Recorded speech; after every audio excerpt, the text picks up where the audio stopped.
မမမိုးကိုလက်ထမ်းမာလာဆိုတဲ့အမေကိုရှက်ပြုံးနဲ့ဖြေချလိုက်တဲ့ဂျိုရှော့ဘန်နှလုံးသားတကားကိုမဖွင့်ရသေးတဲ့ချန်ပီယံကြီးရဲ့ရင်ခုန်တန်း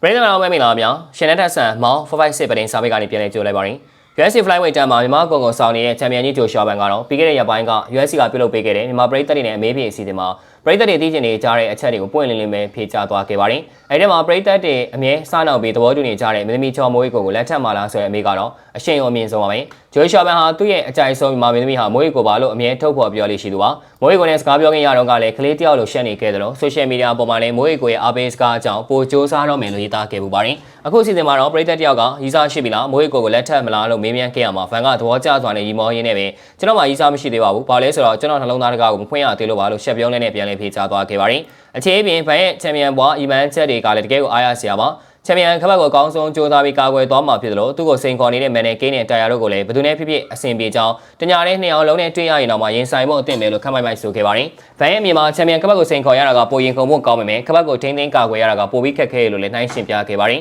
ဗန်အားသူ့ရဲ့ဇာတိမြေပေါ်မှာလည်းတန်ရောစင်ကြီးမှသူပါမြန်မာနိုင်ငံကိုပြန်ကွင်းရရင်အရင်ဆုံးရန်ကုန်မြို့ကိုသွားမယ်ပြီးရင်တော့သူကြီးပြင်းခဲ့တဲ့ဟာခါမြို့ကိုသွားလေပြီးပြည်သက်တွေနဲ့တွေ့ဆုံကြပါလေဆိုပြီးတော့ပြောပါတယ်ကမ္ဘာကမြန်မာနိုင်ငံကိုပိုတိလာအောင် UFC နိုင်ပွဲတွေနဲ့စတက်တွေပြပြီးအင်တာဗျူးတွေမှာမြန်မာအကြောင်းကိုထည့်ပြောသွားမှာပါအနာဂတ်ကအနားယူပြီးရင်အောင်ဆိုရင်တော့မြန်မာနိုင်ငံမှာချင်းဖွင့်ပြီးကိုယ်သူမျိုးတွေကိုပြန်ကူညီနေတဲ့ဗန်ဟာတချင်းလဲဆိုတဲ့လိုခရစ်စမတ်နေ့မှာဖះเจ้าတက်တဲ့ဘာသာတရားကိုင်းဆိုင်သူတယောက်လည်းဖြစ်ပါတယ်ပြည်သက်တွေရဲ့မိကုန်းတိုင်းကိုလေးထားဖိကြားခဲ့တဲ့ဂျိုရှာဘန်ရဲ့စိတ်ထားနဲ့ရင်းချက်မှုလေးကတော့ UFC ချန်ပီယံကျောင်းရဲ့ဂုဏ်ထွက်နဲ့ထိုက်တန်လာပါတယ်နှလုံးသားတကားမဖွင့်ရသေးတဲ့ချန်ပီယံကြီးရဲ့အခြေအနေနဲ့အောင်မြင်မှုခီးစဉ်ကတော့ပြည်သက်တွေအတွက်စောင့်ကြည့်ရမယ့်ရင်ခုန်စရာဇာတ်လမ်းတစ်ခုပါပဲဗန်တက်က2025ခုနှစ်ဟာသူ့ရဲ့ကစားသမားဘဝအောင်မြင်မှုအထွတ်ထိပ်ကိုရောက်ရှိခဲ့တဲ့နှစ်တစ်နှစ်လို့ဆိုရမှာပါကမ္ဘာကျော် MMA သတင်းဌာနအကြီးဖြစ်တဲ့ MMA Fighting ကဗန်ကို2025ခုနှစ်အတွက်တနစ်တာတိုးတက်မှုအရှိဆုံး fighter အဖြစ်တရားဝင်သတ်မှတ်လိုက်ပြီးဖြစ်ပါတယ်ဒါနဲ့မကသေးပဲလွန်ခဲ့တဲ့3ရက်တုန်းကလည်း UFC ရဲ့အဓိကမီဒီယာမိတ်ဖက်ဖြစ်တဲ့ ESPN ရုပ်သံလိုင်းကဗန်ကိုဒီစုအတွက်ထပ်မံရွေးချယ်ခဲ့တာကြောင့်သူဟာကမ္ဘာအဆင့်မီဒီယာကြီးတွေရဲ့တညီတညွတ်တဲ့အသိမှတ်ပြုခြင်းကိုခံခဲ့ရတာပါဒါအပြင်ပြီးခဲ့တဲ့ဇွန်လကုန်ပိုင်းမှာထိုးတက်ခဲ့တဲ့ Joe Shaban နဲ့ Brandon Rival တို့ရဲ့ပွဲစဉ်ဟာ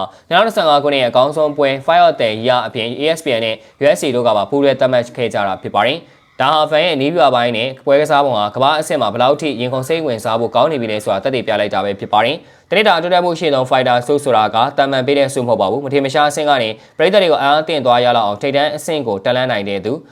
လက်တွေရလဲဒီကိုပြသနိုင်တဲ့သူတွေကစီစစ်ရွေးချယ်ပေးတာပါဗန်2024ခုနှစ်တုန်းက UFC ရဲ့ထိပ်တန်းအဆင့်15ရောက်ဆင်းထဲမှာတော့မပါဝင်ခဲ့တဲ့သူပါဒါပေမဲ့2025ခုနှစ်အတွင်းမှာတော့ချန်ပီယံလူပွဲအပါဝင်၄ပွဲအထိထိုးသက်ခဲ့ပြီးနှစ်ပွဲကိုအလဲထိုးနဲ့အနိုင်ပြခဲ့ပါတယ်အထူးသဖြင့်ကမ္ဘာကျော် Brandon Rival နဲ့ပွဲမှာဆိုရင်ပွဲနီးကက်မှလူစားဝင်ထိုးခဲ့ရတော့အမကန်ဆွမ်းဆောင်ရည်နဲ့ပြန်ဘက်ကိုတာကြီးကြယူခဲ့ပြီးအနိုင်ခဲ့တာကသူ့ကိုဒီစုတွေနဲ့ထိုက်တန်စေခဲ့တဲ့အဓိကအချက်တွေဖြစ်ပါတယ်ပထမရှားအနေထားကနေကမ္ဘာကတတိထားတဲ့နေရာတစ်ခုထိချက်ချင်းရောက်လာအောင်လုပ်ပြနိုင်ခဲ့တဲ့ Joe Shaban ရဲ့2025ခီးစဉ်ကတော့တကယ်ကိုဂုဏ်ဆရာသမိုင်းမှတ်တိုင်တဲ့တစ်ခုပါပဲဟုတ်ကဲ့ပါဗျာ view လေးကတော့ပါပဲနောက်နေ့မှာလည်းအားကစားနဲ့ပတ်သက်တဲ့အအကြောင်းအရာတွေကိုတင်ဆက်ပေးသွားမှာဖြစ်တာကြောင့်ကျွန်တော်ရဲ့ page တွေကို like and follow လုပ်ပြီးဒီ video လေးကိုလည်း share ပေးကြပါဦးလို့ပြောရင်းနဲ့နေကောင်းချုပ်လိုက်ရပါတယ်ခင်ဗျာ